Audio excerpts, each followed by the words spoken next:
Dear students, Namaskar. In this video, we shall discuss about passive voice. Please like, share and subscribe my channel. प्रिय बच्चों, आज हम सभी लोग voice change के विषय में पढ़ेंगे। हम जानते हैं अंग्रेजी में वॉइस दो प्रकार की होती है। सबसे पहला जो वॉइस होता है उसको हम कहते हैं एक्टिव वॉइस। एक्टिव वॉइस में सब्जेक्ट को, कर्ता को प्रधानता दी जाती है। और नंबर 2 हमारा होता है पैसिव वॉइस। पैसिव वॉइस में ऑब्जेक्ट अर्थात कर्म को प्रधानता दी जाती है। सर्वप्रथम जब हम किसी भी सेंटेंस की शुरुआत करते हैं, जब कोई ट्रांसलेशन करते हैं, तो हम सबसे पहले एक्टिव वॉइस में हम क्या लिखते हैं, हमको ध्यान देना है। एक्टिव वॉइस जब हम लिखते हैं तो हमारा एक्टिव वॉइस में सबसे पहले आता है सब्जेक्ट प्लस वर्ब और उसके बाद में हमारा ऑब्जेक्ट आता है। अब इसी चीज को जब हम पैसिव वॉइस में कन्वर्ट करते हैं तो पैसिव वॉइस में ठीक इसका अगेंस्ट हो जाता है, इसका उल्टा हो जाता है। अब हम यहाँ पर ध्यान देंगे, जब पैसिव वॉइस का हम बनाते हैं जब, तो हमारे सामने पैसिव वॉइस का स्ट्रक्चर इस प्रकार से आता है। सबसे पहले हमारी ये कंडीशन हमारी ये बनती है, आपने हमारे सामने आपने देखा होगा कि ये लाइन हमारे सामने आ जाती है।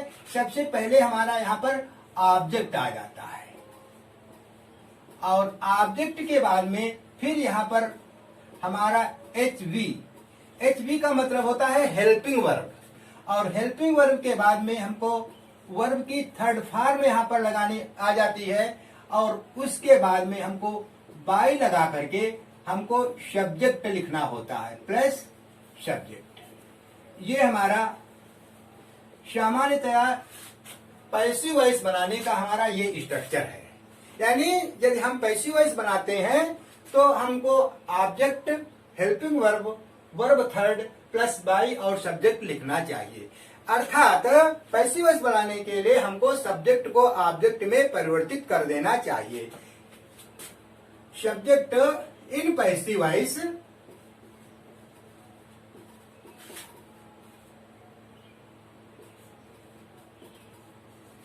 subject becomes an object. Subject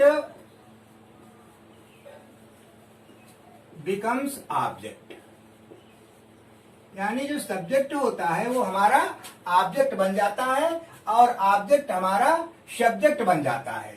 यानी इस प्रकार से हम जो एक्टिव वॉइस में लिखे होंगे तो हमने पहले हमारा जो सब्जेक्ट लिखा है, हम जानते हैं कि हमारे जो सब्जेक्ट है, सब्जेक्ट में सबसे पहले हम अपने विषय में कोई बात कहते हैं। कभी कभी हम किसी अपने सामने वाले से कोई बात कहते हैं, कभी कभी हम अपने सामने वाले से किसी तीसरे वाले के विषय में बात करते हैं। तो इसको हम 3 पर्सन्स के रूप में जानते हैं, फर्स्ट पर्सन, सेकेंड पर्सन और थर्ड पर्सन। फर्स्ट पर्सन के रूप में मैंने बताया अपने विषय में कोई बात हम कहते हैं तो वो फर्स्ट पर्सन है और उसके अंतर्गत हमारा आता है आई बिकम्स मी। यानी जब हम पैसिव वॉइस बनाते हैं तो आई का मी हो जाता है। इसी प्रकार से वी बिकम्स अस। और सेकेंड, ये फर्स्ट पर्सन है, सेकेंड पर्सन में आता है you become you.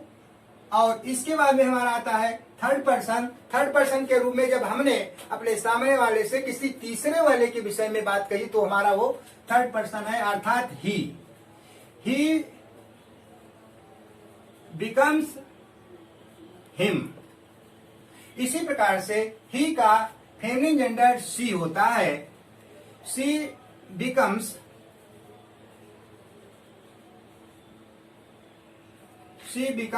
Her.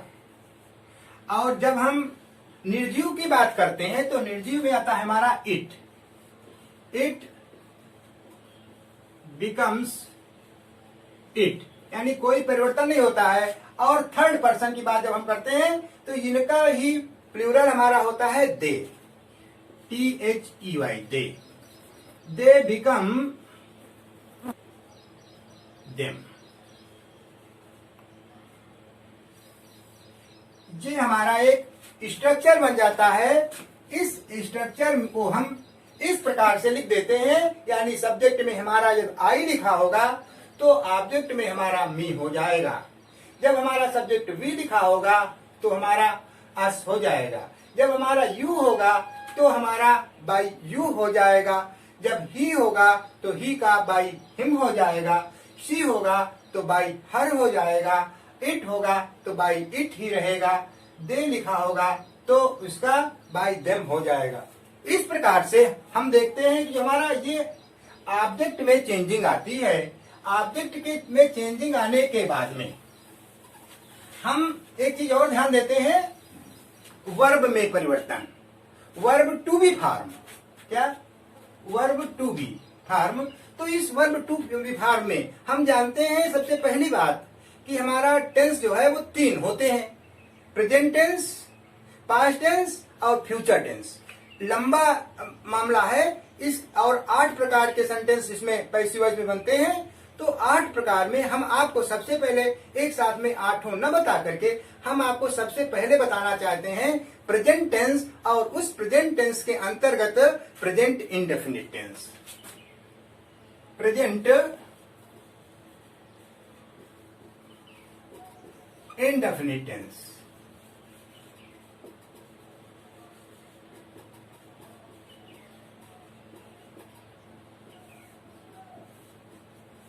Present indefinite tense में सबसे पहले एक्टिव वॉइस का स्ट्रक्चर हमको मालूम होना चाहिए। यानी जब हम एक्टिव वॉइस जानते होंगे उसका ट्रांसलेशन हमारे सामने जो है, हम उस सेंटेंस की हम पहचान करना चाहते हैं कि हमारा कोई सेंटेंस किस प्रकार से प्रेजेंट इंडेफिनिट टेंस में है, तो हम उसका फिर पैसिव वॉइस भी बना पाएंगे। तो उसका तरीका आपका सबसे पहले हम आपको बताना चाहेंगे, सबसे इजी वे है। हमने यहाँ पर एक्टिव वॉइस में हमारा होता है सब्जेक्ट लिखा होता है। सब्जेक्ट के बाद में सीधे सीधे वर्ब लिखी होती है, और वर्ब के बाद में फिर हमारे वर्ब में ही वर्ब फर्स्ट के साथ में एस या ईएस लिखा होता है, और उसके बाद में ऑब्जेक्ट लिखा होता है। ये हमारा एक्टिव वॉइस का एग्जाम्पल है। यानी इस प्रकार से हमारा एक नियम होता है जो हम एक्टिव वॉइस में प्रेजेंट इंडेफिनिट टेंस में सेंटेंस बनाते हैं। अब इस सेंटेंस का आपके सामने एक्टिव वॉइस में एग्जाम्पल है,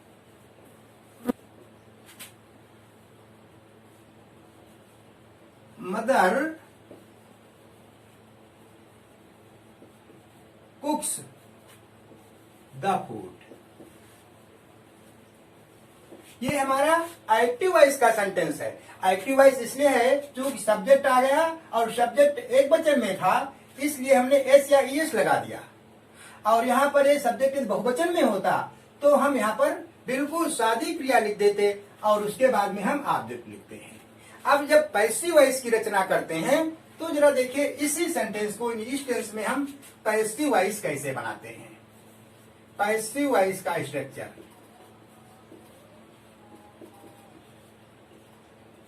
पैसिव वॉइस में सबसे पहले हम ऑब्जेक्ट लिख देते हैं। ऑब्जेक्ट के बाद में हमारा हेल्पिंग वर्ब आ जाता है एचवी। एचवी का फुल फॉर्म होता है हेल्पिंग वर्ब, सहायक क्रिया। तो जो प्रेजेंट इंडेफिनिट टेंस होता है उसमें जब हम पैसिव वॉइस बनाते हैं तो हेल्पिंग वर्ब के रूप में हम लिखते हैं इज, एम, आर। यानी यदि सब्जेक्ट एक वचन में होता है, जो यहाँ पर ऑब्जेक्ट बना है वो जब सब्जेक्ट के रूप में आता है, जब एक वचन में होता है तो वैसी कंडीशन में हम इज लगा देते हैं। और यदि सब्जेक्ट हमारा बहुवचन में होता है तो हम आर लगा देते हैं, और यदि आई आ जाता है तो हम आई एम लिख देते हैं। और इसके बाद में हम लिखते हैं वर्ब थर्ड। प्लस बाय और प्लस सब्जेक्ट। ये हमारा स्ट्रक्चर पैसिव वॉइस के अंतर्गत आता है। यानी इस स्ट्रक्चर की मदद से हम पैसिव वॉइस का निर्माण कर लेते हैं। फॉर एग्जाम्पल, हमने आपको यहाँ एक एग्जाम्पल एक्टिव वॉइस का दिया था। इसी एग्जाम्पल को हम यहाँ पुनः एक्टिव वॉइस को पैसिव वॉइस में कन्वर्ट करते हैं। तो मैंने लिख दिया, पहले एक्टिव वॉइस का एक एग्जाम्पल, पुनः यही एग्जाम्पल देखते हैं। As above mentioned, mother cooks the food। अब हमने पैसिव वॉइस इसका बनाया, आगे हमने इसमें लिख भी दिया पैसिव वॉइस। यानी इस सेंटेंस को हमको पैसिव वॉइस में कन्वर्ट करना है। तो सबसे पहले हम ऑब्जेक्ट लिखेंगे और ऑब्जेक्ट हमारा क्या है, द फूड। तो हम यहां पर लिखेंगे द फूड। अब द फूड लिखने के बाद हमने इसको तुरंत इसकी पहचान की कि ये हमारा सिंगुलर नंबर में है, एक वचन में है। एक वचन होने के कारण हमने यहाँ पर इज का यूज कर दिया। तो लिखेंगे द फूड इज। फिर वर्ब की थर्ड फॉर्म यानी कुक की थर्ड फॉर्म कुक्ड होती है, तो हमने लिख दिया इज कुक्ड। फिर बाय लिखा हुआ है, अर्थात हम यहाँ लिखेंगे बाय। और फिर सब्जेक्ट हो गए, सब्जेक्ट यहाँ पर मदर लिखा है, तुमने लिख दिया मदर, फुल स्टॉप। ये हमारा एक एग्जाम्पल हुआ, मदर कुक्स द फूड। इसी प्रकार से जब हम यहाँ पर मदर के स्थान पर या इस द फूड के स्थान पर जब कोई हम प्रोनाउन लाते हैं, मोस्टली चेंजिंग वहां पर हमको देखने के लिए मिलती है। सब्जेक्ट के रूप में हमारा प्रोनाउन आया, तो हम क्या करते हैं, तो इसका हमारे सामने एग्जाम्पल है। हमने लिख दिया आई बीट द थीफ।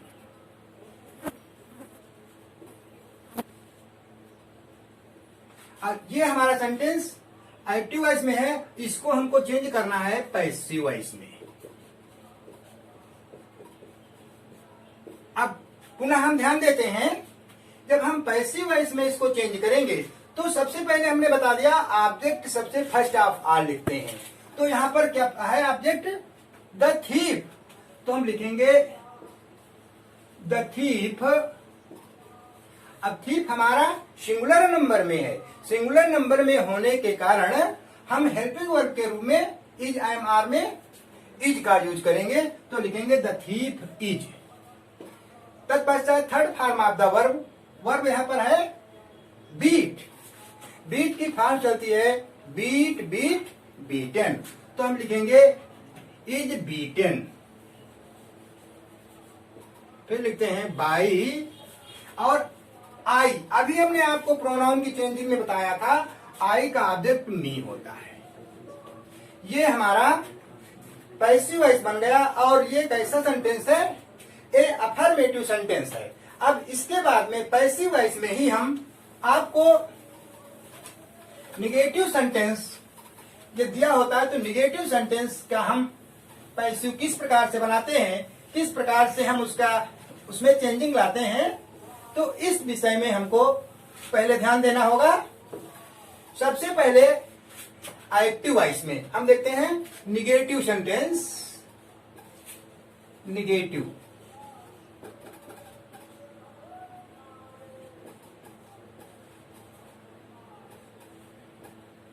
अब निगेटिव सेंटेंस में हम इंडेफिनिट की बात कर रहे हैं। हमेशा आप ध्यान रखें कि जिस समय हम जो बता रहे हैं वो आपको प्रेजेंट की बात कर रहे हैं, प्रेजेंट इंडेफिनिट की बात कर रहे हैं।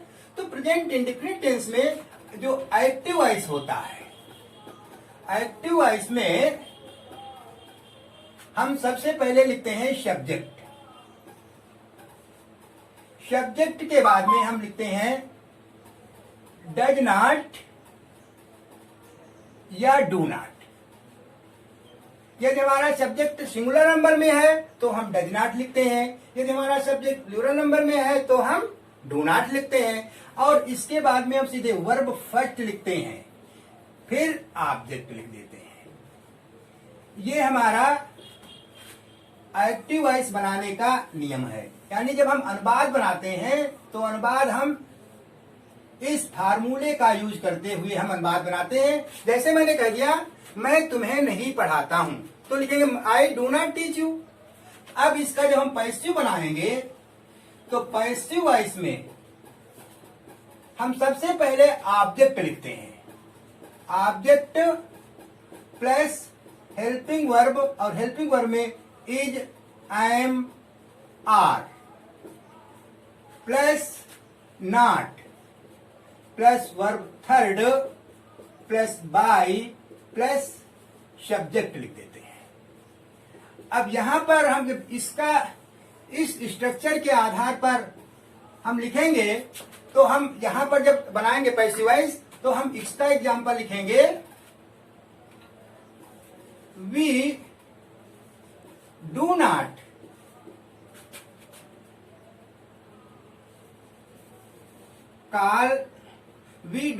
Call him.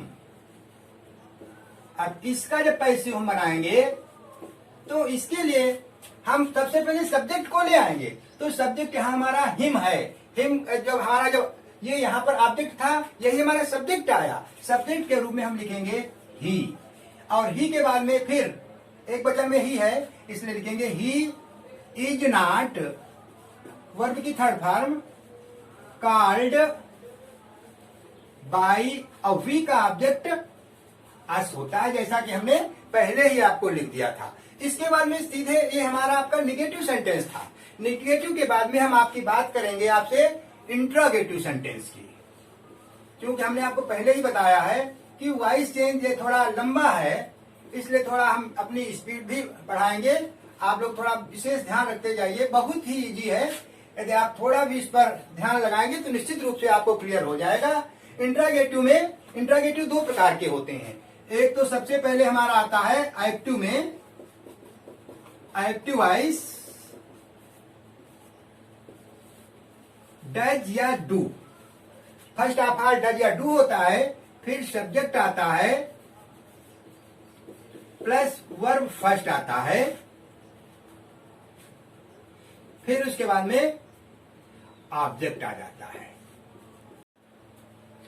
और क्वेश्चन वर्ड आता है। इसके बाद में हम देखते हैं एग्जाम्पल के रूप में, डज ही हेल्प यू। अब इसका जब हम पैसिव वॉइस बनाते हैं तो हम लिखेंगे, यहां पर यू है, यू के हिसाब से हम लिखेंगे तो लिखेंगे आर यू हेल्प्ड बाई, ही का ऑब्जेक्ट हिम हो जाता है। अब इसी की प्रकार से जब हमारे सामने क्वेश्चन वर्ड दिया गया होता है तो क्वेश्चन वर्ड में हमको कुछ नहीं करना होता है, देखने में लगता है, केवल इसके पहले हमारा क्वेश्चन वर्ड दिया होता है, उसको ज्यों का त्यों लिखते हैं। इसका भी हम एग्जाम्पल इसी के साथ में ही आपको इंक्लूड कर देते हैं। हमने लिख दिया, what do you see there. अब इसका जब हम पैसिव बनाएंगे तो इसका पैसिव बनाते समय व्हाट लिखा, तो सबसे पहले हम व्हाट को व्हाट ही लिखेंगे, तो लिखेंगे what is seen there by you. एक और विशेष प्रकार से एक सेंटेंस बनता है, वो भी हम इंट्रोगेटिव के अंतर्गत ही हम जानते हैं। वो सेंटेंस हमारा हु से प्रारंभ होता है, उसका थोड़ा स्ट्रक्चर इससे इतर होता है, उसको भी हम एग्जाम्पल के आधार पर क्लियर करेंगे। मैंने उदाहरण दे दिया, who teach you English.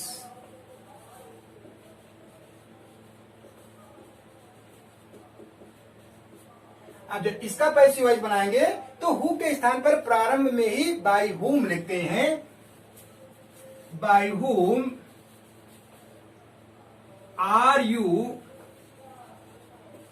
Taught English. Question word लगा देते हैं। इस प्रकार से हम प्रेजेंट इंडेफिनिट टेंस का पैसिव वॉइस बनाते हैं।